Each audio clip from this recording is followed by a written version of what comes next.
This video is sponsored by Dwight Street Book Club.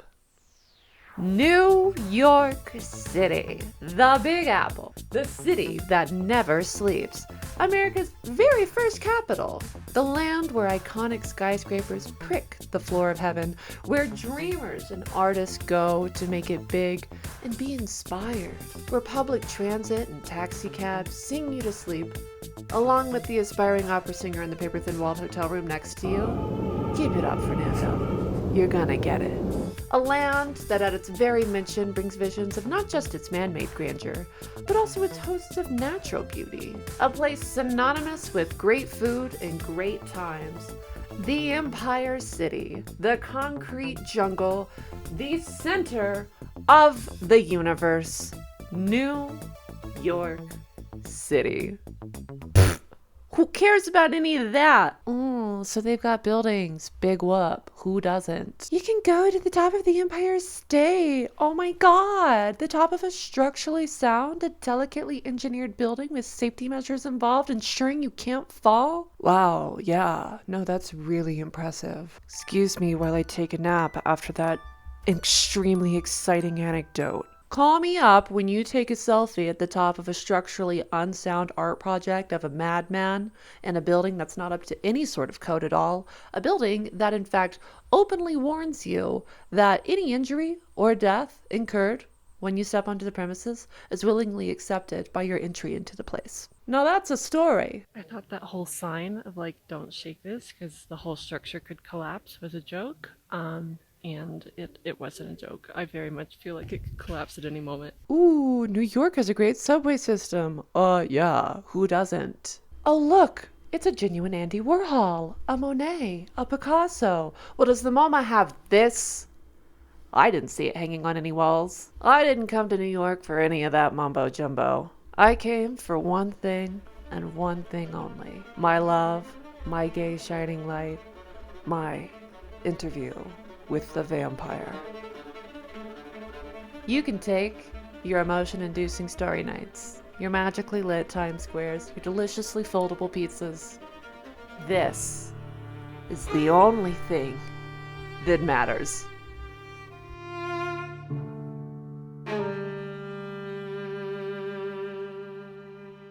That's right, that's me, at the Season 2 premiere of Interview with the Vampire. You're probably wondering how I got here. Yeah, remember that fun little Zoom meeting I had with Adam and Rolin? Maybe I lied a little bit when we said we just chatted about me and my videos and I didn't get any special privileges. Maybe I lied a lot a bit. Or maybe I was just taking a stroll through Chelsea when I happened upon the venue and charmed my way in with my dazzling smile and Smoky Mountain's psychic powers of persuasion. We'll just never know. Did I meet the whole cast and various members of the crew? Well, yes. Yes, I did. Except for Eric.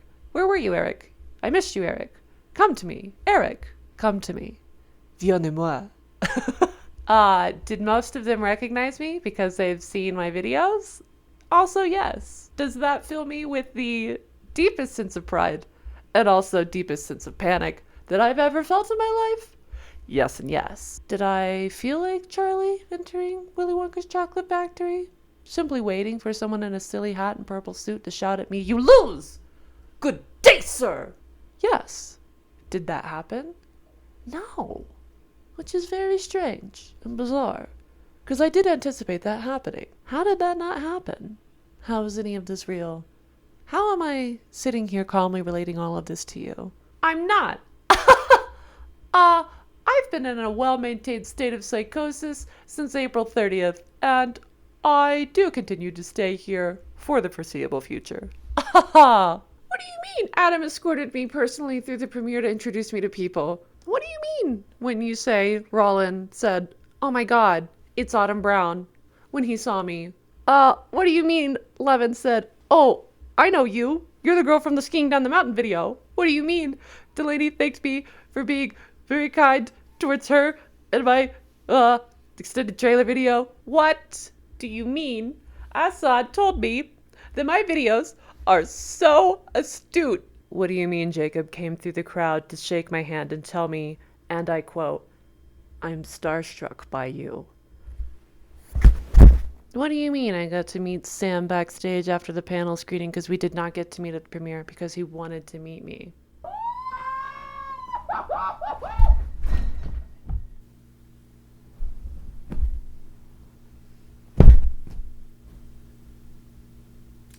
I'm fine.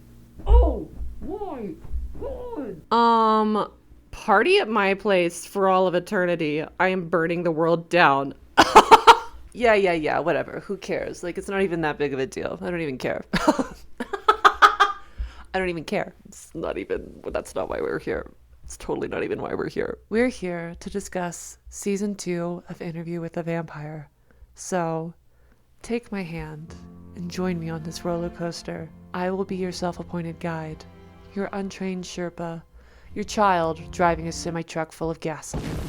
Let's jump into season 2, episode 1, baby. Now, obviously, I do not have a live reaction for this episode because I saw it for the first time at the premiere. Again, it's like not even a big deal. And I wasn't going to risk being eaten by the vampire waitstaff AMC had employed to get rid of anybody who tried to record any sort of reaction or anything like that. I mean, just look at this poor girl who tried to take a photo of the title card. Can you please follow me this way? The show is about to start. Shame. We're going to talk about the moments that stood out most to moi. So, let's make like a jackrabbit and jump on in. You guys. Episode 1. We're finally fucking here. We've done it. Call this my luggage anytime I fly because the wait is over. Boom, TSA joke. Did you expect that? I don't think so. Do you chronically overpack? No, can't relate. Do you pack 72 pairs of underwear for a 3-day trip? No, can't relate. Episode fucking 1! Like, we're here! We did it! Yes, dance party on the roller chair. We're going all the way around. Maybe we're not, because my desk is getting in the way. We're going to take it back. Like we did it. We made it. We're all here, and we watched it. How great is that? Give me 1 second. How could we not cheers to this moment, okay? In my very stereotypical I Heart New York glass, which I'm christening for the very first time with this shot with you guys. So, let's freaking go to season 2, episode 1, May 12th premiere of Interview with the Vampire! So yeah, we're just gonna go through the episode and just kind of like pick out a couple of little things that maybe made me lose my mind a little bit, okay? You cool with that? You cool with that? You good with that? Sounds good to me, Autumn. Thank you so much. I know that people probably think at this point I have seen screeners, and I'm here to tell you that legitimately I've still only seen the first episode. So I don't know what's happening with the rest of the season, but what I can say already is that Rolin and team have very much like Prometheus pulling down the fire to give to the mortals to spur on civilization. They've given us this. And I do think that it will stay with us all till the end of humankind and make society as a whole a better place to be. So, without further ado, let's just, let's go. Let's get into it. Oh, that has my name and my email address. Oh my God. Well, I'm going to be blurring that out. The planes! The different skylines! Okay. It's fine. Literally haven't made it past the title card. Get it together, Autumn! Delaney babes, hope you're bumping applause by Lady Gaga every minute of every day, because like you should. The applause from the premiere, overwhelming. The applause from the panel, overwhelming. We traveled light in our ancestral home. Can I just say, like, really quickly, loving the hair on Jacob here. I know that they're having a shitty time and everything, and like this is not the styling that he probably prefers. Louis, that is, but like it's not a bad look. Can he have a bad look? I don't think so.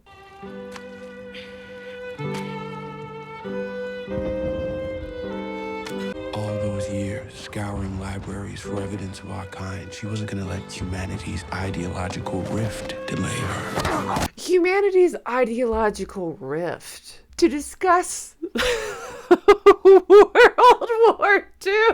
I think this is just such a great illustration of the distancing that Louis has had over the decades to show that he really is not a part of humanity anymore. To like water all of this down to just an ideological rift? Are you shitting me? Like, where is the fellow who ran into a burning building to save a little girl because he felt such immense guilt for how his actions affected the people around him? He said bye. Once again, that's the voice of the vampire Armand, but continue to disregard it as he remains off the record. Daniel, my sassy queen. He's like, no, okay. You do not get to pull one over on me pretending to be an assistant and everything, and then suddenly, oh, I'm also a vampire. And then insert yourself into my interview that I've set up with myself and Louis. I don't think so. It doesn't matter how many buttons are unbuttoned on your shirt. I shall not be hypnotized. Disregard. Farmers and rationed soldiers to teach her their languages before she killed them. As she should! Thank you for asking. I did say something, Claudia. I said I'm cold. I'm sleeping in a hole every night. It weren't enough. How about you?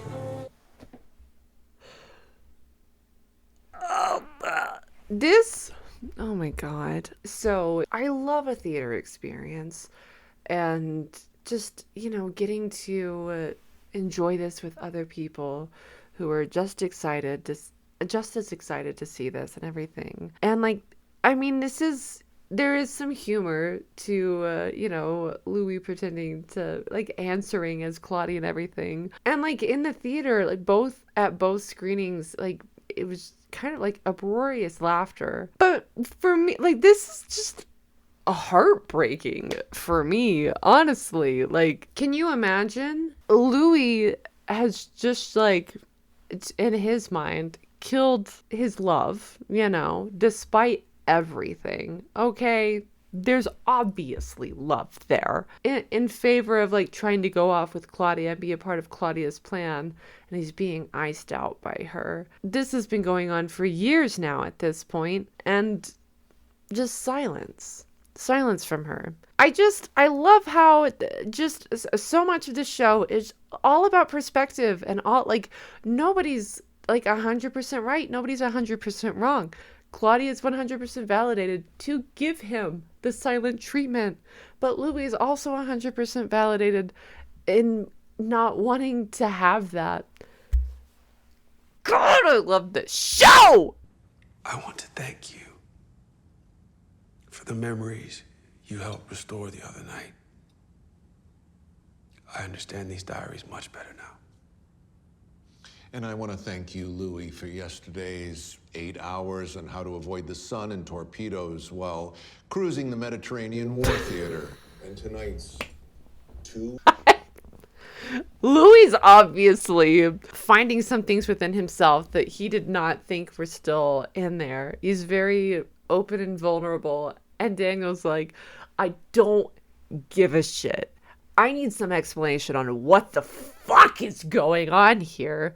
Okay, namely, this bitch over to my left.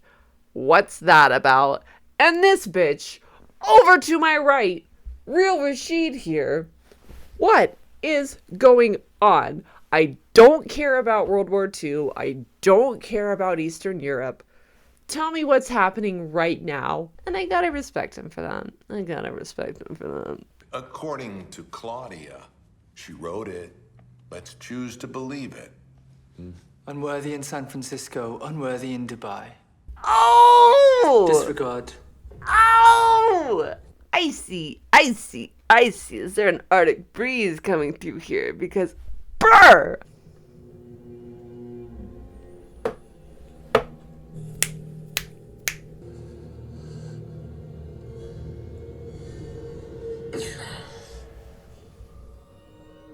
Can I just say, really quickly? I never want to be the person in the theater that's like ruining the experience for everybody else. And I wanted to jump up and down and scream and cheer both times when I watched this in the premiere and in the panel. And nobody else was cheering. I think because everybody was like watching with bated breath, which I get, but yeah. Yeah! I'm getting it out now. Sorry, guys. I don't know if you got this. I don't know if you figured this out. I'm kind of a basic Lestat bitch. All right? That's all there is to me. That's my boy. So yeah, he pops up on screen. I'm going to burst into flames. All right? That's just what's going to happen. Bonjour, mon amour. No. Oui. Oui. Is it the same question? Go away. Don't. Do they miss me? Yeah. I miss you. Yeah, you do. Despite our recent unpleasantness. What could that be? Still missing each other. Claudia! You were alive. You'd done it already. Oh, love. I'm merely waiting until you're happy. So hurry up, mon cher. I had taken 7,000 souls. I don't know if there's ever gonna be a time when this does not have a very deep and impactful effect on me. They think we hate Jesus. Don't start back with your books. Your books are bullshit. There's a vampire in here. Your books are bullshit. Your books are bullshit. Coming from Louis. I mean, come on, buddy. Like, who do you think you are? You're bookmaster number 1. Saying books are bullshit. Get off your high horse, okay? Although, I mean, I do have to say, it's been 5 years now, and nothing. So I would probably be saying your books are bullshit too, okay? Maya mama, TVDL, Hamagi. That music, the little like, is it called like a leitmotif? I don't know. I've only ever read it, but like that little tiny sting of composure that like we got from season 1 when Grace is leaving Louis, and just all of those interactions that he has with his own family. Oh my god!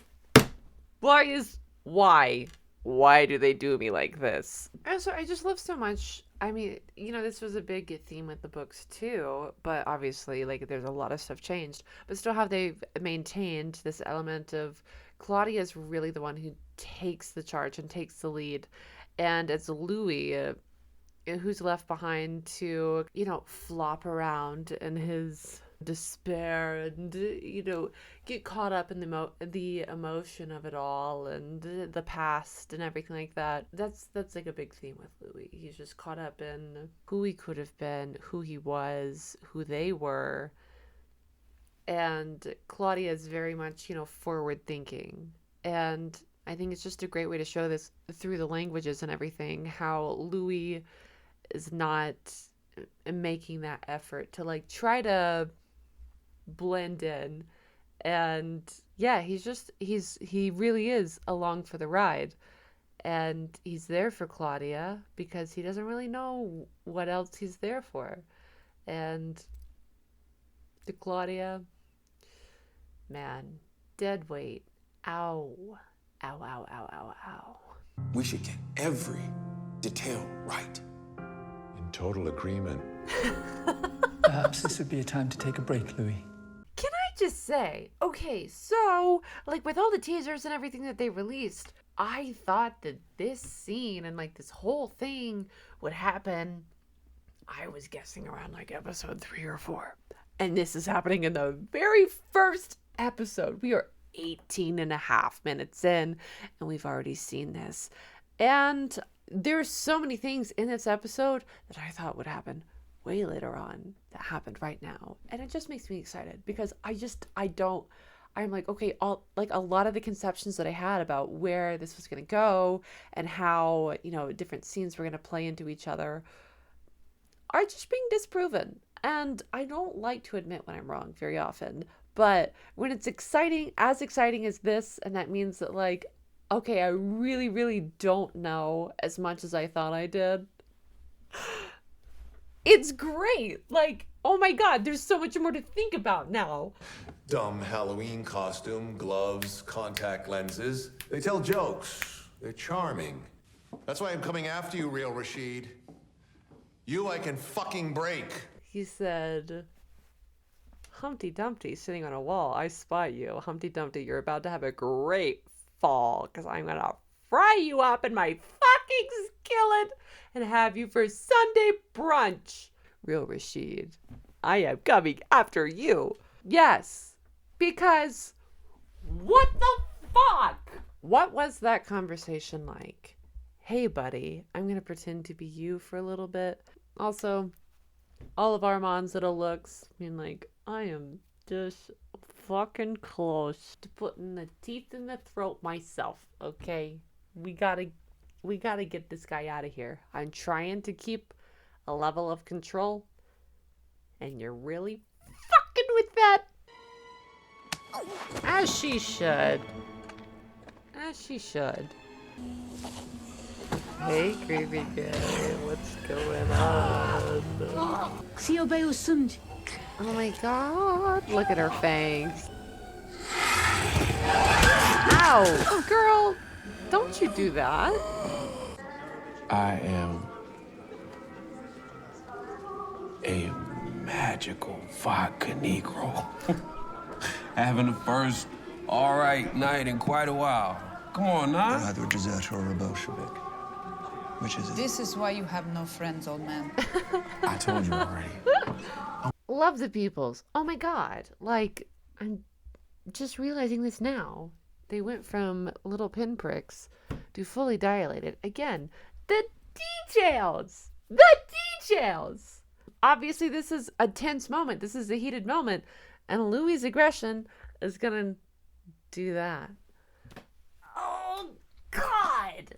They could have, left some things overlooked, okay? So that I could be like, oh, guys, it's really not worth me putting all of my time and thought processes towards it. Okay, I could, go on and have a family and, I don't know, consider a savings account and all that jazz. No! They said, I will occupy every last neuron that fires off in your brain, okay? You will not think of anything else other than an interview with a vampire. Cutting you off and taking your woman. Never mess with a magical vodka. Cheers. I forgave you for messing up my plan. I did not forgive you for bringing him with you. In a landfill with 5 years of garbage on top. In here. You carry him in here. You slow us down. We gonna ask him if he could talk. Change the subject and Who made transplant you? you. And then what? Who made the one that made you? I mean, what are we looking for here? Adam and Eve are the damned? God? Are we looking for God? Change the motherfucking subject. Yeah, she's getting a little too close to the heat, okay? She's getting a little too close with that heat, okay? He said I gotta back off from the fire. I gotta cool down a little bit. Let's change the tactic here. Pieces coming back.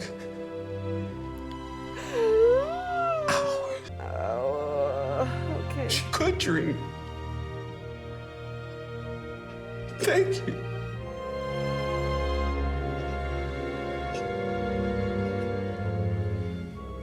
If you want to take that break. No. I want this to remember.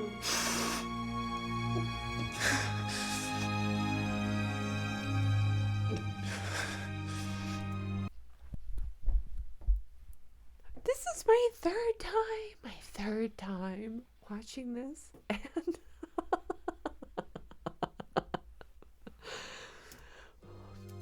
sorry.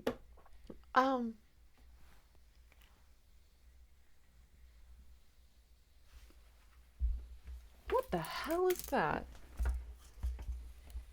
What the fuck is going on?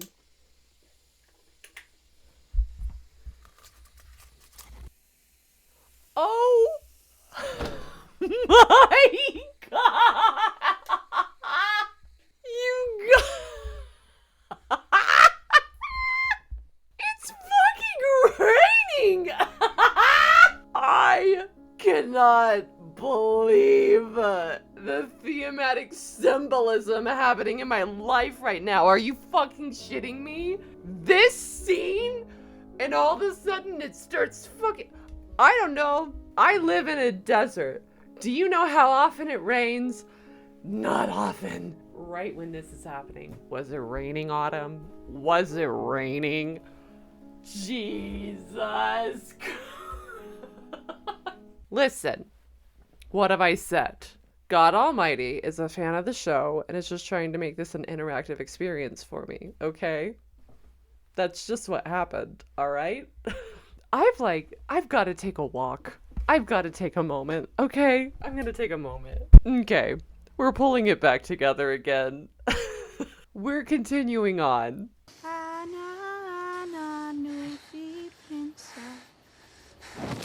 I love that they've maintained this little like thread of Claudia kind of luring in her victims, because we see in episode 4 with her very first victim, the police officer, her humming and everything like that, and then now, you know, her singing her little creepy fucking nursery rhyme and luring this guy in. It's just little details like that that provide consistency of character from, you know, episode to episode, season to season. Despite a recast, I'm like, yeah, no, this is the exact same person, utilizing her childlike outside appearance to lure people in. God, that's a freaky motherfucker.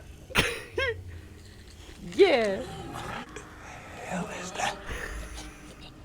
It's a vampire. No, I'm a vampire. That's fucking catfish with teeth. Dirty. Yeah, fucking buddy, let's take a dude. Ow! Always with the fucking eyes with Claudia, am I right? Girl! Consistency of character. What was I just fucking saying? Look at that face. Angel of death. Thank you. What, after all, can the damned really say to the damned? There it is! There it is. Forget about lamps. I'm doing the candle chandeliers all around my apartment next, okay? You heard it here. Ow! Get rid of it. That's yesterday's leftovers, babe. You don't need it. Honestly, like, serving a fucking look, if I may. The hair, tease it to Jesus, okay? I'm a southern gal. I respect it. I mean, you got some height in that bitch. I just came back from New York. I love something that's trying to touch the sky, okay? The waist, it's snatched, girl. Even the dark, grody nails. Like, you have to have a signature look. I respect it. I mean, look at that. What is that? They're dark, grody nails, okay? Well, the nails themselves aren't dark and grody, but the fingers are. I respect a bold look, okay? I just do. She's got lovely deep set eyes, honestly. And the contacts. Gorgeous. All the contacts. I love the contacts in the first season. I'm okay with freaky deaky eyes. But the contacts this season, I mean, stellar. Out of this world. Fucking knew it. And that is how we met the old world vampire. But like, really, what the fuck is going on with this? What is with the bars? What is with the cage? I'm kind of into it. Like, honestly. The step down, it's like very kind of 70s, you know, those conversation pits. I do want to feel like I'm descending into the earth a little bit when I'm going to my bed. I want to step down, okay? And it makes sense, especially for vampires, to want to have the feeling of descension before they go to bed. You know? Like they're going into their coffin. They're going into the earth. But like, do the bars close? Does this go full on birdcage? Is this full on prison? Because what the fuck? Insider information. Can't believe like that I have this. I was talking to Assad at the premiere, as one does, and he was saying how the bedroom set was apparently about 20 minutes away from Prague. So when they had to go here, like everything else was pretty much very contained. But this set, for whatever reason, I guess they didn't have space where they were at their studio, or I don't know. They had to drive outside of town to get here. And I don't know why I think that's funny, but it's just a little anecdote to show off my special intel, okay? I'm kind of a cool person that I know that. Slippers! Oh my god! Could I see the pages we removed of Claudia's diaries? We made an agreement. I won't share them with him, but I need to read them again. That is really intriguing. That line. I won't share them with him, but, you know, he goes on to say, like, I need them for myself. Why wouldn't he share them with him? And it just seems very much like he and Armand have, like, discussed how this interview would go ahead of time and, like, want to keep it on a certain path. It's just kind of, it's kind of... It's a little confounding for me because I'm like, okay, so Louis obviously wants to tell part of a story, and he's kind of acknowledging here that he's not going to tell the whole story. If he's like, I'm not going to tell Daniel about it, or maybe is he just saying that to kind of placate Armand so that he can have access to the diaries? And if it comes up with Daniel, it comes up with Daniel because he's seen already that he's kind of dug in. Oh my God!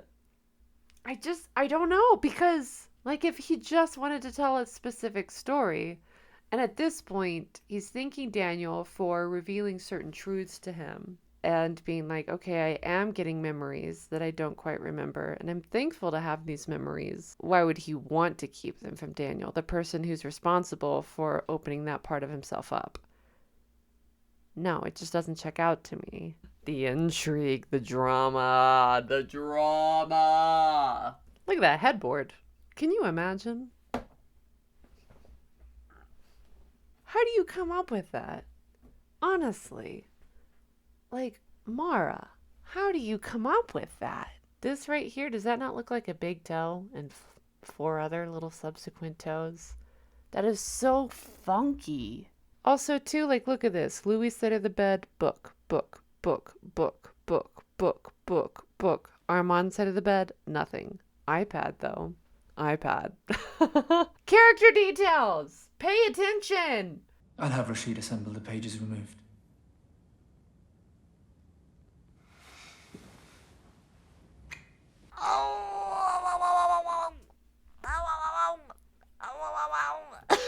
Did the kiss feel obligatory? Maybe. But did it fill my heart with so much love and tender wonder? Yeah. Yeah. I'm a Lestat girly through and through, but let's not pretend like a person cannot contain multitudes. Any show of affection between these two, I'm gonna melt a little bit, okay? I'll be a little stick of butter on the sidewalk in mid-July, okay? Melting just a bit. Sorry, okay? You're just gonna have to deal with it. But, like, okay, what was that?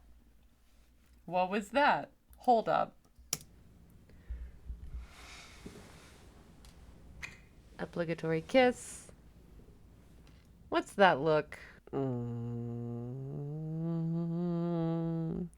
Call this a pop rock that's been sitting on your tongue for 3 minutes too long because the fizzle has gone out, okay? The fizzle is gone out. The boy we met. Carol Cutshaw, I just want to thank you for constantly opening those buttons right on down to the belly button.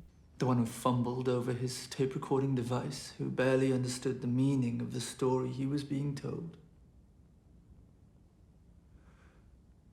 He's still in there somewhere. We can find him. We can have him saying what happened next in no time. How? We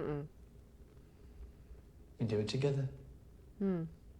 Like everything we've done for the past 70 years. This is so... Call it a sycamore tree with how fucking shady it is. The boy who did not understand the meaning of the story is still in there.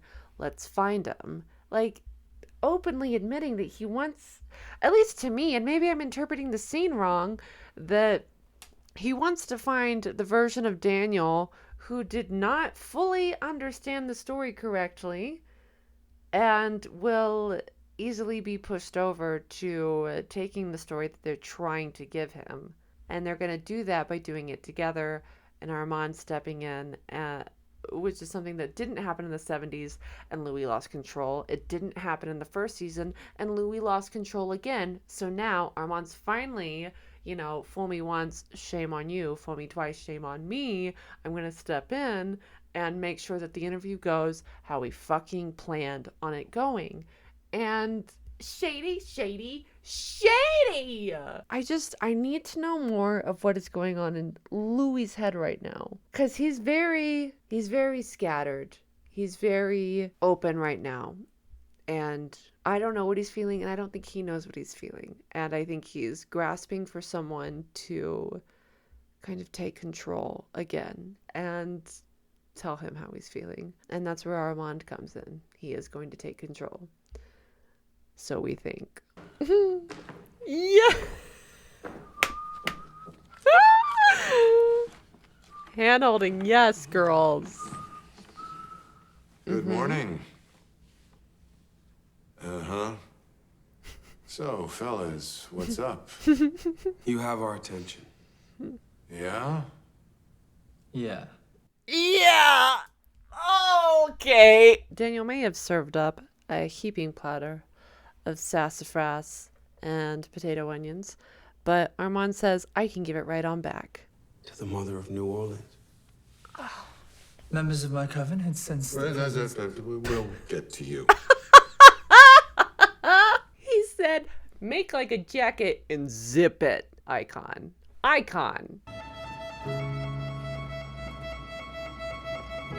It would be enough.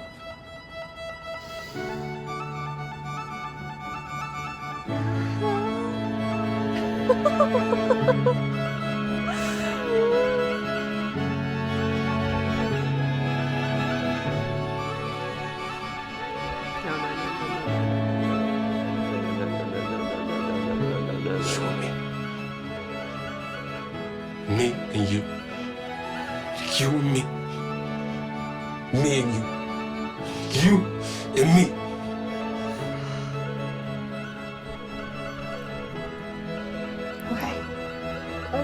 Okay.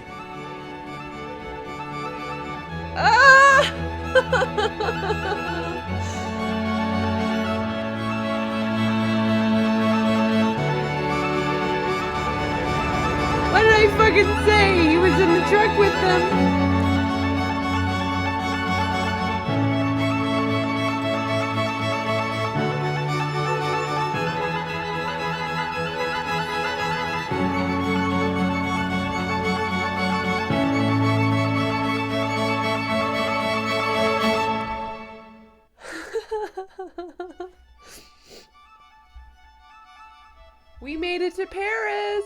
We made it to Paris. Daniel Hart owes me emotional damages for these fucking stupid violins. God damn it. Why? This is literally my third time watching it. Why the fuck am I crying? That's so embarrassing. Get a hold of yourself, Autumn. It's finally here. We finally made it after so long. This is this is really stupid. This is really stupid, right? Like, this is just a TV show. It doesn't matter. Like, at the end of the day, it's not gonna solve, like, world hunger. It's not gonna, like, do anything about the climate crisis. But god damn it, it makes me feel happier in my life. It's given me, like, so many new cool friends and, like, people to talk to and, like, a community, which is just, like, that's the whole point of living, right? It's just, like, being able to, like, connect with people. This is stupid. This is stupid. I've made a point my entire life never to fucking cry in front of people. And here I am, gonna, like, fucking post this on the internet where anybody, there's 8 billion people in the world, and any fucking one of them could see me crying. What a horrible thought. What a horrible thought. And you guys have done this to me. How dare you? How dare you? Yeah. Season 2, episode 1. She's already crying. That's pretty damning, right? Can't imagine what the rest of the season's gonna fucking look like. So we're just gonna go out. We're gonna buy some extra absorbent tissues, and we're gonna get through this together, okay? Because that's the only way that I'm gonna make it to the end, is with all of you guys riding along in this bumpy fucking truck of emotions with no power steering that's lost all power and control, and we're just plummeting down a mountain and hoping we don't die. I'll see you here in 1 week for the next episode. Until then, I'm gonna be so put together for the next episode, you guys won't even believe. I'm gonna be in a 3-piece suit. I will not cry once. I will recite every word from the dictionary from memory. That's how bland and unbothered I'm gonna be. Okay? Alright. The blood is good here. Yeah. The blood is so good here. What can the damned really say to the damned? What's up? That's what they can say. That's what I'm saying to all of you. Because really, we're the damned, are we not? We really are damned. Things are only gonna get even more tragic and bleak, right? I can't wait. Break my body, break my soul. Alright, first episode done. I gotta get out of here. Until next week. See ya!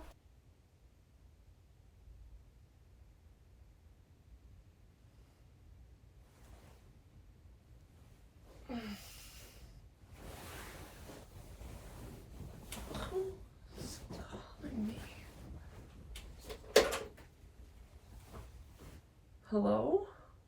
Oh, hi, God. Oh. I mean, it was a lovely first episode. Stunning, really.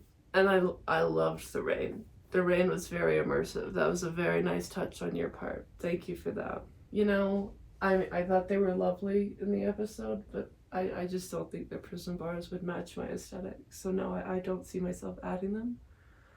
But I mean, good suggestion. I don't know. Okay. I've only seen the first episode, just like you. Look, if you want me to tell you more information about the episode, why don't you do something about that? Like, aren't you God or whatever? Like, snap your fingers. Make a rainbow. Make it happen.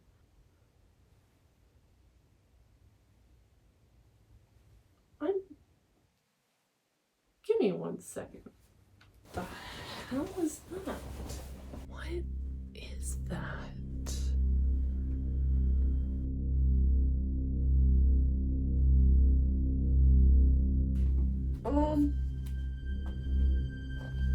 What the hell?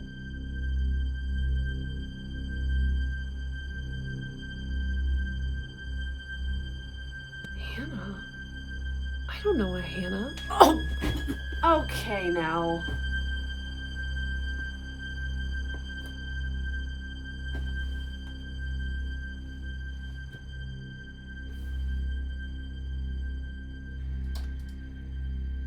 Well, hello there, Hannah Moscovitch, writer of Season 2, Episode 1. Hello. Where am I? I was just with my son outside in the sun, and now I'm here. Fascinating. Jumping right in. Hello, Hannah Moscovitch, writer and producer on Interview with the Vampire. It's great to have you here. So Season 2, obviously Louis and Claudia headed to Paris, headed to Europe. They're meeting these vampires who run a horror show. Is there any way that you think for Season 3 we could get our vampire gang to head to Colorado and run into some evil skiing vampires? Do you think you could convince the writing team to do that? That sounds more like Season 7, but sure. Yeah, I'll be in the background just like chowing down on a burrito. You know, really at this point, we don't know for Season 3, so sure, it could be that. All right, cool. This is verbal contract. This is going to happen now. We just did Season 2. You're like, please do not talk to me about anything beyond this. We're tired. I need to lie on the ground, face down for a while. So. Yeah, dig into the earth, have a little rest there for a bit, you know, go full method vampire with it. Yeah, we all need that. That's good. We need a break. So looking through like your previous works, I will say this show does seem to be a bit of an outlier. Have you always had a thing for vampires, or is this like your first little tryst with the undead? This is 100% my first venture into anything supernatural. I think, I spent a lot of time on the show being surprised that everyone thinks the show is dark, because a lot of the other writing I do is darker than Interview with a Vampire. Yeah. No, by a long shot. Like, I'm like, these are some gay vampires, everyone. Let's just all chill. Yeah. There's serious shit that is, you can write about in the world. So I think people are sometimes surprised by my capacity for darkness. I go a lot lower. that was when I was looking through and like, reading different synopses of like your plays and everything. I was like, holy shit. Again, like you said, I'm like, I thought, kind of what was happening in the show. I watch things to be like, this is fucked up, but it's fun. But you're very familiar with, writing very heavy topics. I get now, because I have done it, people have that expectation, or they come to me with projects. They'll be like, this is a project about genocide, or this is a project about 2 children who murder a disabled child, or any kind of, or this is about the war in Afghanistan, or, so I tend to get called in to do really extreme projects. So for me, Interview with a Vampire is a huge, it's a huge pleasure. It's a huge joy to get to write these, to get to write something that has some sexuality and some humor. Breath of fresh air, I would say. Not as heavy. I too, I wanted to go back in time a little bit, because I don't know how many people know, but so Season 1 initially was 8 episodes, and then was it December 2021, 50 or 60 days before filming starts, and AMC's like, hey guys, could you take this 8 episodes that you've written that's about to go into production and actually split it into 15 episodes that spans 2 different seasons? What was that like for the writing team? Was this an oh shit moment, or was it oh, this is really cool because now we have more time to, dig into the characters? Well, both were true. I mean, so at that point, everything had already been broken and the episodes were already written. So what I got was a call from Rolin Jones, the showrunner, saying, can you come to LA to re-break the whole season for 2 weeks with me? We have to re-break everything that's already been written. I was like, what the fuck? So 2 days later, I got on a plane in the middle of COVID, and I went to the States, and I lived in his offices for 2 weeks. They have bedrooms, but I lived in his offices for 2 weeks and spent my whole life just re-breaking the show and trying to rewrite the episodes in order to fit the new paradigm. That said, I think, a lot of the time when we were breaking in the room, and we broke in the room for 5 months, and then we had 2 weeks to remaster everything. Just nuts. And then Rolin, of course, had so much work to do beyond that. He had to, do all of the writing that was required, and he somehow, like a hero, managed to do that. But I think that one of the big advantages for us was that there was so much that we were moving through quickly, and it felt like we were racing through plot points and racing through character turns. So I think, a 15 episode arc made a lot more sense and allowed us to do a lot more, Yeah. There were whole pieces that we were going to have to elide and that you wouldn't have got to see. Yeah. I mean, can you talk a little bit about maybe something in particular that it wasn't in that initial draft that now it has been able to flower and come to fruition thanks to this decision? Sure. Well, in season 1, episodes 4 and episodes 5. So the episode where we're through Claudia's point of view through her diaries. Yeah. And then the next episode all the way up to Lestat dropping Louis out of the air, which was all an episode. So then we got to expand it. And so there's a ton of scenes and there's a ton of sort of the detail of those characters that was not in there before. 1 episode, to 2 episodes. So the expansion gave us, space to actually show you who these people are, show you who Claudia is. It's her whole introduction, and then the whole arc of her relationship with Lestat. Yeah. I mean, I can't imagine when I was watching it through when I read that, I think the first time I read that was on Twitter, and I totally thought somebody just made it up for click points. I was I can't imagine condensing what, this whole book into just 1 season with how the first season played out, because I think it's just so excellently paced throughout. And I think it does also make a lot of sense for New Orleans 1 season and then moving to Europe for the next season. Yeah, well, and all of season 2 would have been the episode that opens season 2 right now was going to be episode 5 of season 1 originally. Wow. Which again, talking about, I mean, I'm sure you couldn't, if it's going to be episode 5, you're not spending the whole time in Eastern Europe. You got to spend only this time in Eastern Europe, and then shifting to Paris and then packing in all that stuff. I mean, did you consider taking the movie route and just nixing the Eastern Europe storyline at all? Or was that always part of it? When we were breaking in the room, we were thinking through what its importance was within the story, Mm-hmm. In those terms, do we need this? What justifies this being here? And, in the end, I'm trying not to spoil, but in the end, we determined, or we decided amongst us that there was enough emotional material, emotional story arc, character arc material within that journey into Eastern Europe that we wanted to preserve it. It preserves a big part of what ends up being Claudia's journey within the TV series, which is a desire to find other vampires. We wanted to see that through all the way. To an ugly conclusion. And it was really important. A lot of Claudia's drive in season 1 is towards finding other vampires. Yeah. She is in some ways the most vampiric because she was made so young. That drive becomes her drive in season 1 to get out and to find somebody who she can love, like Lestat and Louis love each other.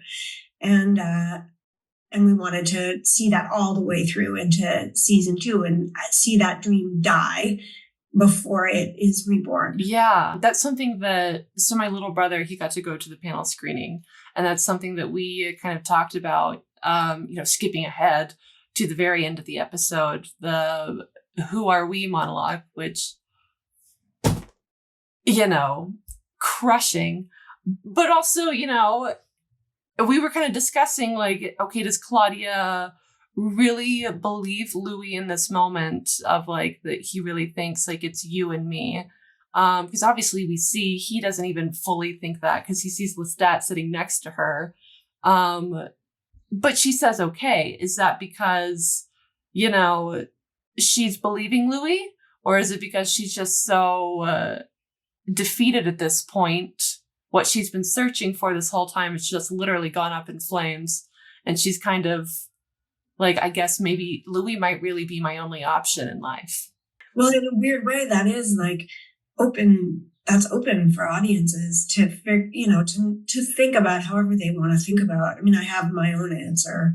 Yeah. I think, Claudia knows who Louis is fundamentally. I feel like she's always a little bit ahead of him, but I think maybe in this moment, because of what she's just been through, she wants to believe. And, isn't that optimism? It's like delusion, essentially.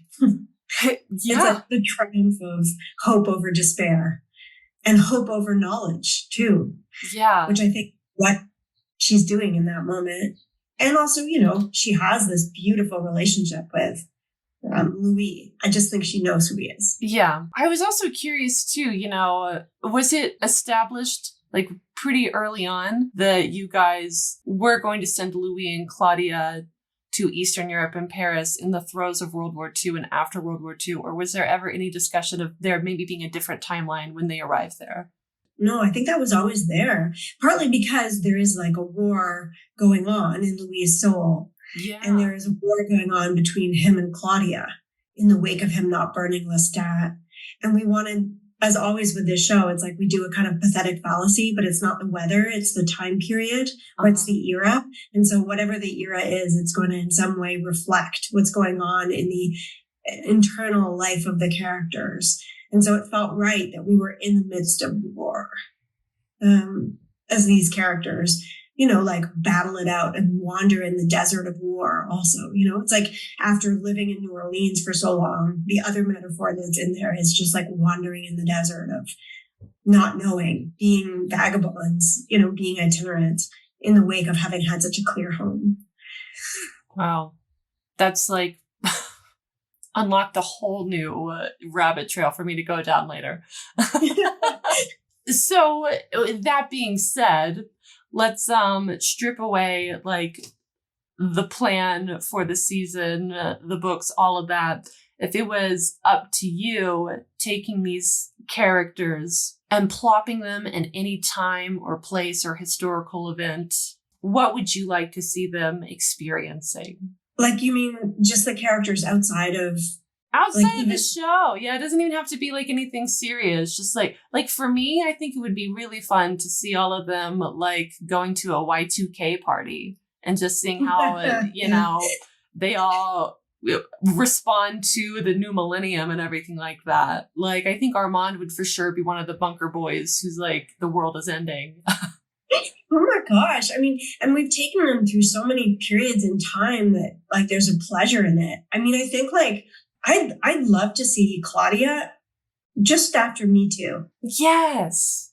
I think that would be a really satisfying time for Claudia. Just like grasping everything that the world has to offer. I think she would eat someone who is mansplaining to her. Yes, that's what we need. Okay. Future seasons, season 17 down the road. We're going to bring Claudia back to do all of that. Be a part of the Me Too movement. She's the one taking care of Harvey Weinstein once and for all. Yeah. Oh my God. I mean, that's so childish of me. I feel like I could think about a better time period to put them all in that would be super astonishing and like lavish and, Yeah. But like at the end of the day, it's like those like very, knee-jerk reactions. That's like the true thing. Like I said, like the very first, when I thought about that, my very first thing was Y2K. And it's not for any sort of like big thematic reason. It's just because I think like it would be funny. Like Claudia would obviously be excited about the new millennium. I think Lestat would be like crying and singing karaoke, somewhere off in the distance. Louis hoping the world ends so that like he's just out of it. I know. I'm like, now my brain's like all over the place and all of the time periods that we're going to venture into. I think the 1950s somehow would be interesting. I'd love to see our vampires up against that level of suppression, Yeah. Because, I mean, they are so opulent, especially now with season 2, where, getting with the théâtre and everything like that, very over the top characters here. What can you kind of like tease out about those happy little guys? I know, like them up against an era that is like super hostile to debauchery and to sensuality. It would be fun to see them in an era like having to cope with that. Yeah. I was listening to the podcast from season 1, where you talk about how you really enjoy writing for Lestat because he always says like the shittiest things at any given moment. Did you kind of feel like a kid in a candy store with this season with like all the different versions of Lestat that we have? Yeah. I mean, of course, as I say this, I think about Sam and like putting him through the grinder of having to play Dreamstat, who is kind of Louis, and then Armand's point of view. And then, of course, you know, there are episodes where he reappears as himself, but still through Louis' point of view. I think it's why I'm looking forward to season 3 is because there's going to be such a, like, we'll get to go through Lestat's point of view for the first time, like fully his, and he'll get to counter everything that everyone else has said about him. Like, I'm sure he has a take on Armand's version of the 1790s. Like, oh my God, he for sure does. Like, even talking to Sam backstage, he was already like, Armand's a weird little guy, isn't he? Like, it's no surprise that he's a gremlin. And I'm like, are you sure that, like, you and Lestat are not the same person? I just don't know. So, Daniel, I didn't think that he could become, like, even more Daniel, you know? But I feel like at the end of the finale of last season, he, you know, broke Louis down. He got Armand to reveal himself. He's kind of, like, defeated a boss layer here and just graduated and gotten even more, like, Daniel's superpowers. And, like, is there a limit to where his belligerence will take him with these two? No, I don't think there's a limit. He's just at the end of his life, at the end of his rope, and he's like, I want to know what the fuck is going on here. I think he prioritizes getting the story. Interesting. I'm trying not to be spoilery. So with Daniel and everything like that, I do think that I could watch like an entire season of him just bullying Rashid and bullying Armand and going back and forth. Is that anything that you guys have considered doing, just doing a spin-off of Daniel sassing people? Well, like Lestat, it's a huge pleasure to write a character who will just say anything. Anything at all. Yeah, and I think, you know, in the first episode, you get to see a version of him that's triumphant. Yeah. You get to see what it's like when he's like, yeah, I just cornered that. And there's like a pleasure to that. But I think for sure, you know, without saying season 1 was superficial, it wasn't. Like, they went to great depths with each other. I think there is a whole other rung of depth that they all find with each other. And in season 2, everything gets like a little bit more personal and a little nastier, but also like a little more vulnerable. Yeah, I mean, that was a huge difference. I saw, like, especially with Louis, like in this first episode. I mean, comparing what he is now to, you know, this like kind of robotic performance of an interview that we have in season 1. Whereas with this episode, I mean, he's crying, he's shaking, he's just so open and vulnerable. And do you think that he anticipated this being like a possibility that Daniel would crack him open like this? Or do you think he really did just, his plan was, I'm going to tell this story the way I want to tell it, and then like finish out the interview that I wanted to in the 70s and then move on with my life? I think that, although I think, you know, people are complex, vampires are complex. Yes. And psyches are strange, and you can want and not want something, and you can subconsciously want something that you didn't know you wanted consciously. Yeah. So all of that plays in Louis, I think. At the same time that, yeah, I think that he had a version of the interview in his mind in which he remained very much in control. And I do think that memory is identity. And so once your memory starts to be called into question, then you stop knowing who you are, and that goes up for you. And I think that it is like for him, you know, he's figuring out how unreliable he is. And Armand is also figuring that out and stepping in. And he did not want this interview to happen from the get-go, but now he's part of the interview. And Armand almost seemed like a little bit gleeful, you know, when he sits down on the couch. And is this just kind of like a show of confidence on his part? Or do you think that he's like almost kind of, despite not wanting this interview to happen, relishing this opportunity to finally like go head to head with Daniel? I think so. And I think that there's a pleasure to 2 against 1, you know? And I do think that like, while it was a choice for Armand to literally be in the background for season 1, that there is like a pleasure to now being able to confront Daniel, you know, more directly. He's still not particularly direct as a character, Armand. But I think, you know, there's a pleasure to just sitting beside Louis and being with him and knowing that the 2 of them are now like going to tag team Daniel. Yeah. And it feels more like a power position than the one he's been in. Especially, you know, with season 1, him being in the background. I just wonder how many times, you know, Daniel said something where he wanted to be like, hold up, let's rewind the tape a little bit and clarify this. Let's get you back on track here. But he can't because he was Rashid. So I think, you know, he has his own reasons for wanting to control the narrative. And now he is in a position where he can shape it or determine it or influence it. Speaking of like his whole disguise and everything and the real Rashid, is this just like this guy's 9 to 5? What's going on with him? Like, do you think he goes home and like talks to his partner and is like, the boss dressed up as me again today? for real Rashid? For real Rashid, yeah.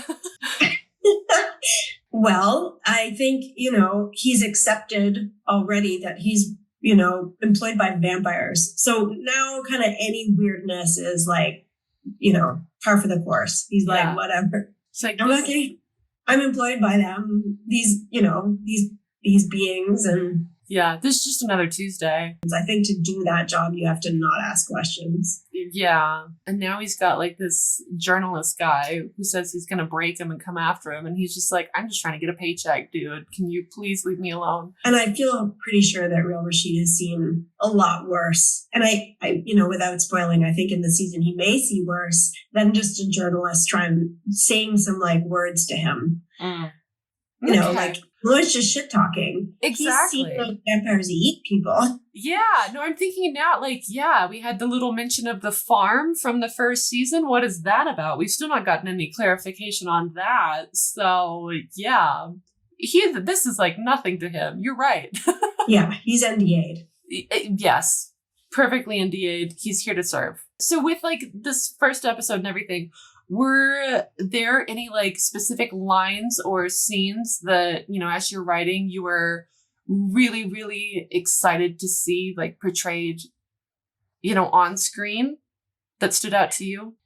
Well, for episode 205, which is one that I co-wrote with Jonathan, there's a speech that Armand makes. And when you hear it, you'll know which one I'm talking about. There's a speech he makes that was a huge pleasure to write.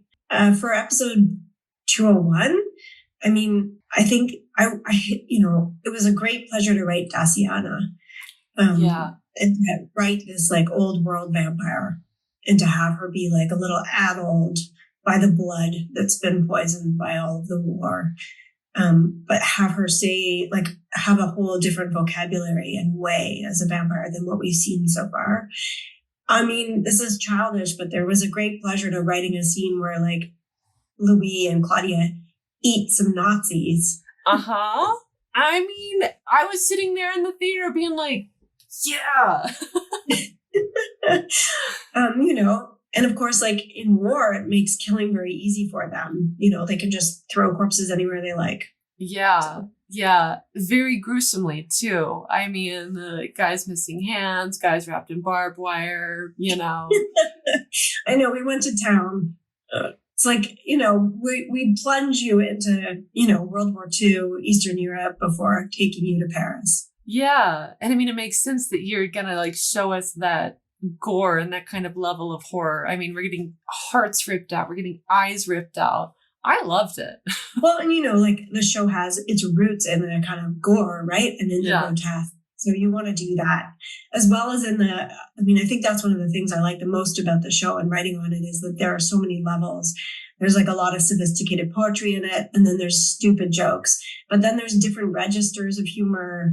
And then there's all these like, you know, beautiful characters, obviously, but mostly I just like the like the tonal carnival. You can like do like pulling people's eyes out with your hands on one hand, and then you can write like a sweeping poetic monologue on the other hand. Yeah. So one scene that I was like totally floored to see, because when I was rereading the book most recently, I remember, you know, getting to the scene with like Morgan and Louis and Emily and reading it and thinking, God, this is like, it's very, you know, kind of Dracula-esque and very old vampire-esque and everything. And I was like, I wish there was a way that they could incorporate this scene into the show, but I just don't see how that would be possible. Like, it's not going to happen.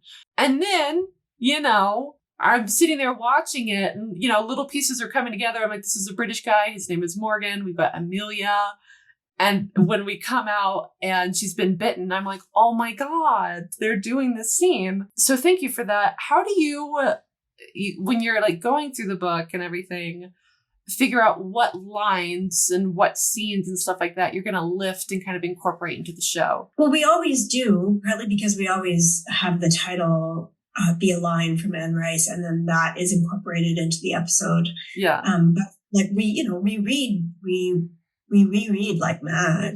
I mean, at the top of season 2 in the room, we read the whole book together and started to pull lines. But whenever you're writing a draft, you're reading, rereading to try and pull lines and pull meaning from it. So we're always like in conversation with it. We're always trying to figure out how we can transform it, you know, and do something that, you know, wasn't done in the film because the film exists. Mm-hmm. And so then go beyond that or offer something more than that. Do you have a favorite of the Vampire Chronicles? I mean, I think probably Vampire Lestat. I mean, I'm really looking forward to his relationship with his mother. Yes. Oh my God. That's like one of my like spoilery questions that I'm like, you can't ask this, but I've just been dying. I'm like, is Gabrielle popping up at all this season, or are we going to like wait for her? Because I cannot wait to see her on screen. Yeah, I think I'm really looking forward to Gabrielle and then to Lestat's take on Armand. Yeah. The whole there's like some stuff that I'm like, you know, I'm definitely, well, there you go. Oh my God. You know, I showed my darkness.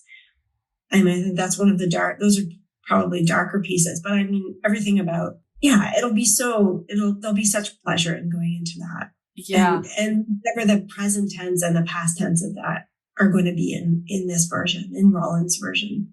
Cannot wait. Because I mean, yeah, the Vampire Lestat is kind of like quintessential, like it for the Vampire Chronicles. I feel like it's just top notch. There's so many elements that I love about the book. And that relationship with Gabrielle, like I think, you know, there's a desire, of course, for all of us to have there be more female characters, and then to have there be one that's central and that explains so much about who Lestat is and why he is who he is. That just feels so good to me. I'm like, oh yeah, I want to write. I really like, you know, I want to write a woman who's like that complicated. Yeah, and like has such a like interesting exploration with womanhood and gender and everything like that. She's such a fascinating character to dig into. Yeah, she is definitely like, there's like, she would have her own words for what she is, but my God, like, is there ever like a fluidity to her? Yeah, for sure. Yeah. So all of that is fucking fun. Really last little question. And I can't believe I'm ending on this because it's such a stupid, silly question. But I just need to know, Santiago, was he scripted to have like peroxide bleach blonde hair, or was that a decision that came up like through production? I think that's almost a relevant question, but I know that we talked about it as, I can't remember how it came about, but they talked about it like the Battle of the Blondes. Because, yeah, we wanted like Santiago's hair, from what I remember, and I feel like Rolin might say differently, but from what I remember, the idea was like Santiago was going to be a shade or 2 or 5 blonder than Lestat. Gotcha. Because you have to have blonde hair somewhere on the screen, or is it the Vampire Chronicles? It's not. Well, we have a redhead coming in soon, and we have to have all the shows of all the hair colors. I lied. I looked over. I have one more question that I would be really, really pissed off if I did not ask you. So obviously at the end of the episode, Louis comes into the bedroom. He is struggling to recover all these memories. He asks Armand if he can look at the diary entries that they've removed. And Armand obviously does not seem super thrilled about this perspective or, this venture here. And I'm just curious why he would keep around these diary pages. Like, he has the firepower. Why not just send them up in flames and be like, oh, sorry, Louis, we don't have them anymore? That's a good question. I mean, I think the answer for me is that Armand does only what Louis wants. He is Louis' creature. And that's in the nature of their sexuality and the nature of the relationship between them that's been established over 70-some years. So I don't think he would ever do that without, I don't think he would do that he wouldn't do that without permission. Lives to serve. Exactly. He serves I a love god. that set too, by Mara, who is the production designer. That set is such a beautiful metaphor for the relationship. It's this gorgeous room. It's beautiful, but it's also kind of got this feeling of a prison. Yes. Yeah. When I was like, are we in a bird cage? Like, what is going on here? What is this bedroom? But I love it. I love the steps descending into the bedroom part and the funky headboard. How does she come up with that? I don't know. Mara is such an extraordinary talent. I don't know. I feel like it also has a little bit of the brothel in there somewhere. There's a tiny nod to Armand's backstory within that set. I don't know if she thought that, but I think that. Yeah. Huh. Again, things that I'm going to have to chew over and re-examine when I go back and watch this again. Well, yeah, I'm sure I'll see you. I was about to say, I'll see you again. Season 3, we'll be back here again and catch up more. Gabrielle. Exactly. Lestat getting pushed off a tower. Yes. Okay, what do we do? I've got my I Heart New York shot glass. This is 2. Shot Through the Heart by episode 1. Thank you for doing that, Hannah. Oh, thank you. I'm so happy that the world gets to see the show now because we've worked on it so hard and so long and with such love. So thank you. Yeah, this is to you. To you. Thank you for doing the shot with me. Thank you for chatting with me. And it was really fun. This was a great time. Okay, well, I will chat with you later. Okay, bye. Bye. Well, that was not where I saw my day going. I'll see you cats next Sunday.